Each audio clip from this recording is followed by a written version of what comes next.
미국은 지난 16개월 동안 5.25%의 금리를 인상했습니다. 이는 미 역사상 2001년도 이후 최고치이죠. 22년 만에 가장 높은 수치입니다. 저희가 미국이 금리 인상하는 거를 100% 예상하기는 어렵지만 점도표라는 걸 보게 된다고 하면 비교적 예측이 좀 가능합니다. 점도표라는 것은 연준 패드 위원들이 기준금리를 전망할 때 그 전망을 담은 표인데요. 2023년 6월 14일 날 기준으로 발표된 패드 연준 위원들의 점도표를 해석을 해본다고 하면 2023년 올해 기준금리는 5.5%에서 5.75%, 그리고 내년 2024년도 기준으로 본다고 하면 기준금리는 4.25에서 4.5%, 그리고 2025년도에는 3%에서 3.5%를 전망하는 걸 볼 수가 있습니다. 미국이 이렇게 단기간 내에 금리 인상을 빠르게 단행을 한 이유는 물가상승률 때문인데요. 코로나 이후 화폐를 많이 발행한 미국 정부는 급격하게 물가상승률이 치솟자 빠르게 금리 인상이라는 대책을 내놓았습니다. 2022년 3월 당시 물가상승률은 7.9%였고 점차 증가를 하다가 2022년 7월에 9.1%로 최고치를 달성합니다. 물가상승률을 잡기 위해서 빠르게 금리 인상이라는 정책을 내놨고 그 결과 16개월 동안 약 11번의 금리 인상이 있었죠. 그리고 그 현재 2023년 3월 기준으로 물가는 3%대로 떨어졌습니다. 하지만 연준의 목표 물가 상승률은 2%가 기저에 깔려있기 때문에 아무래도 이번 금리 인상을 한 이유도 목표 물가 상승률을 2%를 잡기 위해서 금리 인상을 한 걸로 보여지고 있습니다. 제가 생각하기에는 아무래도 다음번에는 금리를 동결할 가능성이 매우 높다고 생각을 하고 있는데요. 그 이유는 미국이 물가 상승률 제외하고는 고용시장도 건재하기도 하고요. 그에 따른 실업률도 저조하기 때문인데요. 하지만 어디까지나 제 개인적인 견해이기 때문에 함부로 금리가 인하될 거라고 예측하기는 어렵기 때문에 조금 더 지켜봐야 될 것 같습니다. 이번 미국의 금리 인상으로 한국과 미국의 금리 차이는 2%대로 역대 최대치가 기록을 했습니다. 한미 기준금리 격차가 2%가 불러올 상황은 여러 가지 상황들이 있는데요. 그 중에 가장 대표적인 거는 외국인 투자자금의 이탈에 대한 문제입니다. 다른 여러 가지 요인들이 있겠지만 보다 쉽게 말씀을 좀 드리자면 자금을 투자하는 투자자들은 수익이나 이자를 많이 주는 곳에 투자하는 게 당연하죠. 투자로 인해 수익이 창출될 수 있는 형태는 금이 될 수도 있고요. 채권이 될 수도 있고 펀드가 될 수도 있고 우리가 가장 잘 알고 있는 주식이 될 수도 있습니다. 우리나라 상품에 우리나라 사람들도 많이 투자도 하기도 하지만 외국인들도 우리나라 상품에 많이 투자하기도 하는데요. 하지만 미국 내 금리가 인상이 된다고 하면 미국 내 투자 상품에 대해 이자를 더 준다는 말과도 같기 때문에 우리나라에 투자되었던 자금이 유출되어 미국 시장에 투자하게 되면 이전보다 더 높은 이자를 받을 수 있게 됩니다. 그렇기에 국내에 투자되었던 자금이 전체는 아니지만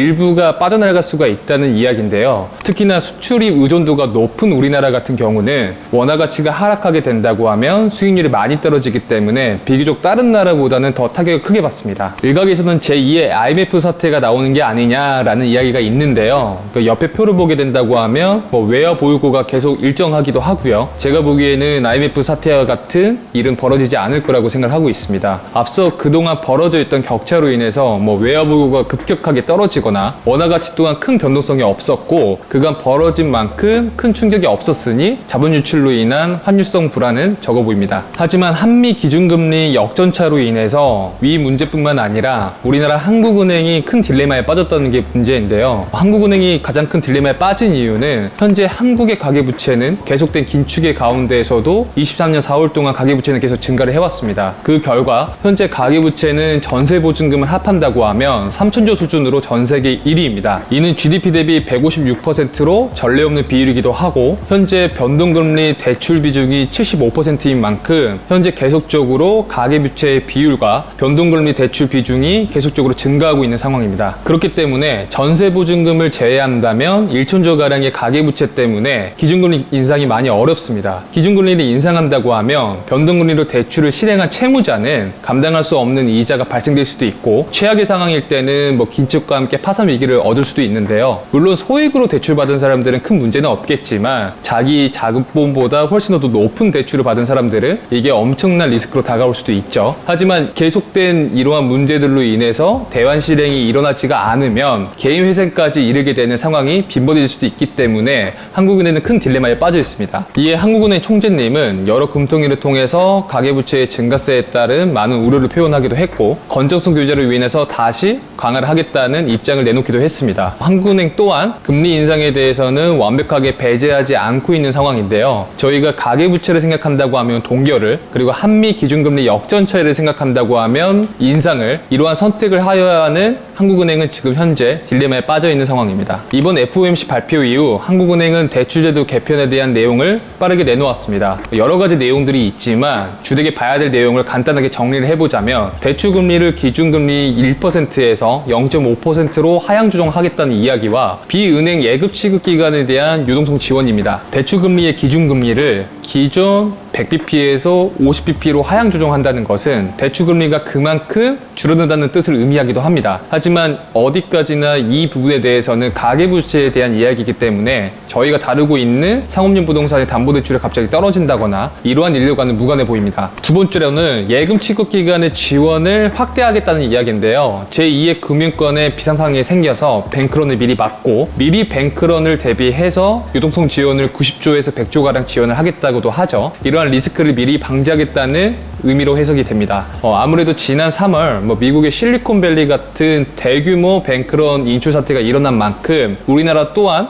새마을금고 뱅크런 위기가 좀 번지기 시작을 하면서 실리콘밸리 사태를 미리 방지하기 위한 개편인 듯합니다. 금리 인상으로 인한 대출 제도의 개편뿐만 아니라 요새 부동산 PF가 적신호다, 연체율이 넘어섰다, 이러한 내용들이 많이 보이기 시작을 하는데요. 이 이야기에 앞서 PF라는 걸 잘 모르시는 분들을 위해서 설명을 드리자면, PF는 프로젝트 파이낸싱의 약자이고 사업주의 신용도로 대출받는 게 아닌 사업성, 그러니까 우리가 알고 있는 분양성을 보고 미래의 현금 흐름을 담보로 대출을 받는 금융기법 중 하나입니다. 일반적으로 저희가 알고 있는 금융은 저희가 물건을 사려고 하는 물건에 담보대출을 받거나 추가적으로 더 대출을 받고 싶으면 차주의 신용도를 더 더해서 대출받는 게 일반적이죠. 하지만 PF 같은 경우는 차주의 신용도 자체를 보지 않고 이 사업이 잘 되냐 마느냐라는 척도로 미래의 담보를 기준으로 해서 돈을 빌려주는 걸 뜻하고 있습니다. 근데 여기서 건물이 예정대로 지어져서 분양이 다 된다고 하면 대주도 좋고 대주단도 좋겠죠. 근데 건물이 예정대로 잘 지어지지 않는다고 하면, 그리고 분양이 안 된다고 하면 큰 문제가 발생을 하겠죠. 그래서 지금 이야기를 하는 이러한 PF 연체율이나 적신호 같은 이야기가 건축비가 높아지고 분양이 잘 안 돼서 이러한 문제가 발생됐다는 건데, 그 이유는 뭘까요? 근 3년간 부동산 호황으로 인해서 거래가 많이 일어나기도 하고 싼 값의 토지를 매입을 해서 시공도 하기도 하고요. 그리고 개발을 해서 다시 재매각을 하거나 분양을 하는 많은 사업주분들이 많아지셨죠. 그리고 사업 초기 당시에는 건설 자재값이나 인건비를 책정을 하고 시공에 들어간 프로젝트가 점점 올라가는 원자재값, 그리고 인건비를 감당하지 못하고 더 이상 준공을 진행하지도 못한 채 그대로 도산하는 경우가 생겨났습니다. 부동산 PF 연체율과 대출액이 과도하게 증가했다는 것은 현재 건설사, 그러니까 시공사나 개발업자들, 그리고 거기에 연계되어 있는 금융업도 있을 수도 있고요. 하청으로 엮여있는 중소기업사들의 위기가 도래했다는 걸 말하고 있습니다. 그래서 이러한 결과들로 인해서 상반기 중소건설사 248곳이 폐업을 하였습니다. 이는 12년 만에 최고치인데요. 레고랜드발 PF 경세 사건과 그리고 둔촌중고 PF 사건 등과 같은 우리가 잠시 잊고 있었던 건설사들의 위기가 재조망이 되었습니다. 그 이유는 앞서 말씀드린 대로 공사비의 급격한 상승과 노동자의 임금 상승으로 인해서 비용 증가가 가장 대표적인 이유이고요. 공사비 상승으로 인해서 신규 수주와 신규 착공이 감소된 부분이 차순위로 문제가 발생된 게 큽니다. 엎친 데 덮친 격으로 일군 건설사들의 위기를 겪자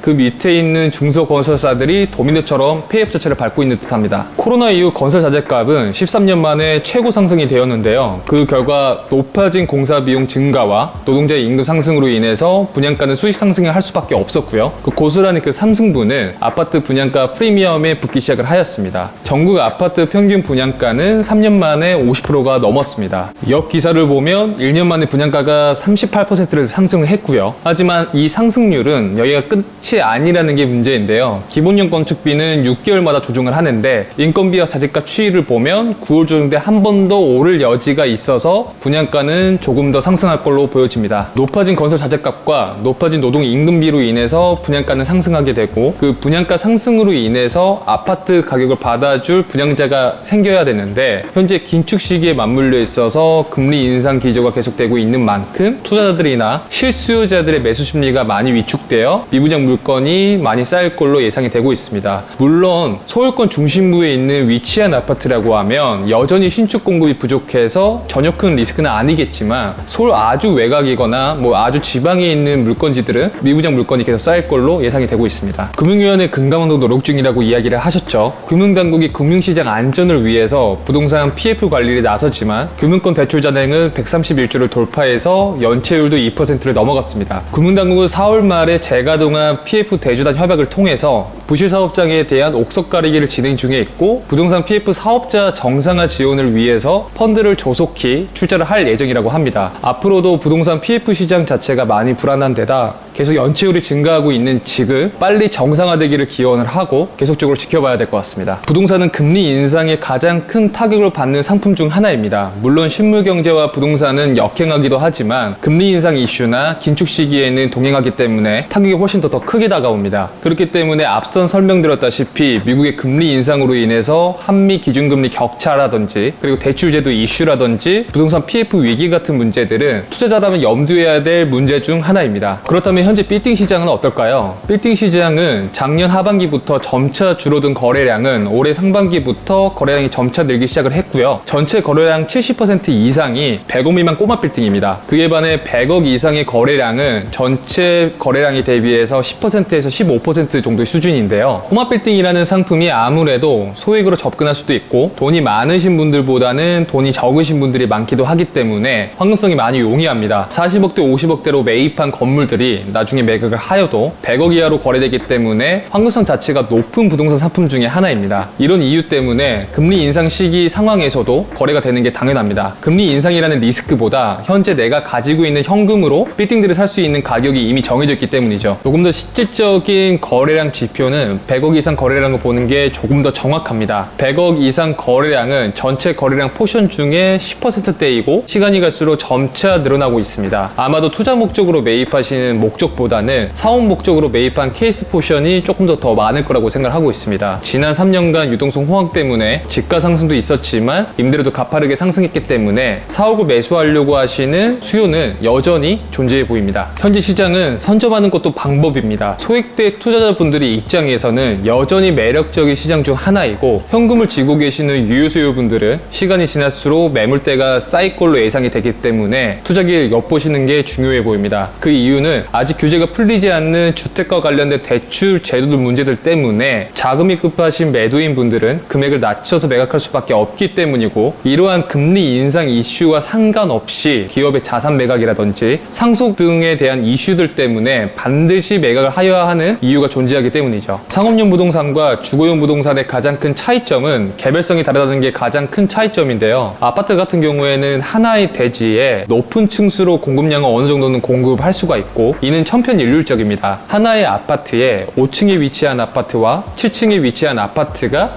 가격 차이가 크게 없는 것처럼요. 하지만 상업용 부동산은 어디에 위치해 있는지 그리고 어디를 바라보고 있는지에 따라서 가치평가가 다르게 적용되기 때문에 개별성이 매우 뚜렷한 상품입니다. 간단한 차이를 떠나서 상업용 부동산의 본질은 결국 상업적인 목적을 가지고 있는 부동산을 뜻하고 있는 건데요. 상업용 부동산의 가장 큰 본질은 현금 흐름을 창출을 하면서 안전하게 임대료를 취득하는 것이 본질 중 하나이고 결국 생과 관련된 상품 중 하나입니다. 하지만 주요 지역, 우리가 알고 있는 서울권 중심지, 강남부터 용산 이러한 지역들이 초과 수요가 발생하기 때문에 임대료가 상승하는 속도보다 집가가 상승하는 속도가 더 높아서 시세차익용이라는 개념이 생겨났고요. 이전에는 건물이라고 함은 월 임대료에 따라서 평가가 매겨지는 게 당연한 이치였지만 유동성이 많이 풀리게 된 시점부터 시세차익용이라는 건물들이 많아지게 되었습니다. 주요 지역 중에 임대료가 낮은 이유 중 하나는 살려고 하는 사람들이 많기 때문에 매매가를 붙여 거래가 되어서 수요 때문에 상대적으로 더 낮게 느껴지는 것이고 서울 외곽이나 지방에 위치한 건물들은 집가가 상승하는 속도보다 임대료가 올라가는 속도가 더 높기 때문에 그리고 수요가 더 낮기 때문에 임대료가 더 높습니다. 현재 시장에서는 상업용 부동산의 본질인 수익률을 기반으로 검토를 하여야지만 향후 펼쳐질 미래적 금리 인상이라는 이슈에서 벗어날 수도 있고 있고 보다 안전한 투자를 할 수 있다고 생각을 하고 있습니다. 물론 지가가 상당히 낮아서 안전마진이 확연히 보이는 물건이라든지 그리고 아주 건물 자체가 노후화가 돼서 리노베이션을 통해서 밸류업을 할 수 있는 건물들은 논외로 두겠지만 무엇보다 셈이라는 게 받쳐줘야지만 우리는 금리적인 인상이라는 이슈에서 벗어나서 오랫동안 건물을 보유할 수가 있습니다. 오늘은 여러 가지 쏟아지는 정보성 기사들로 인해서